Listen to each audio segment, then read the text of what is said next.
రేవంత్ రెడ్డి తమ్ముడు ఇప్పుడే న్యూస్లో చూశాను. ఈరోజు నువ్వు మీడియా రిపోర్టర్స్ని అటాక్ చేయడం, అంతేకాకుండా 10 సంవత్సరాల వరకు నేనే ముఖ్యమంత్రిగా ఉంటానని.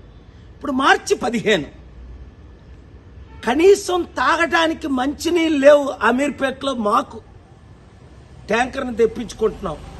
1,20,00,000 మంది హైదరాబాద్, సికింద్రాబాద్లో, 4 కోట్ల మంది తెలంగాణలో లేని మార్చిలోనే లేవంటే మరి ఏప్రిల్, మే, జూన్లో ఎలాగుంటాయి?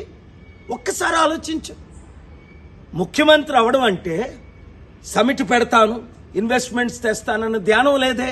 మరి ఇప్పుడు నువ్వేదో భారత్ సమిట్ నువ్వు పెడితే ఎవరు వస్తారు? ఒకసారి అర్థం చేసుకో, దేవుడు మనల్ని ఎందుకు కలిపాడు. నేను పోటీ చేయకుండా వరంగల్లో నీకు ఎందుకు మద్దతు ఇచ్చాను?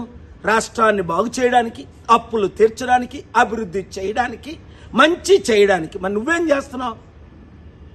బీజేపీ వాళ్ళు గెలిపిస్తున్నావు.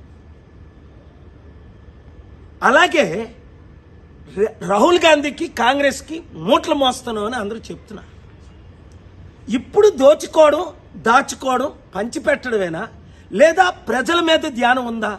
నిరుద్యోగులు ఆత్మహత్య చేసుకుంటున్నారు, రైతులు ఆత్మహత్య చేసుకుంటున్నారు, మంచినీళ్ళు లేకుండా ప్రాబ్లమ్స్ అవుతున్నాయి, విద్యా వైద్యం అన్నది కనిపించట్లేదు. 15 నెలల్లోనే నువ్వెంత ఫెయిల్డ్ ముఖ్యమంత్రి అయితే, ఒక అన్నగా, శాంతి దూతగా, నీ అడ్వైజర్గా నాకెంత బాధేస్తుంది. కనుక ఈ వీడియో చేస్తున్నాను.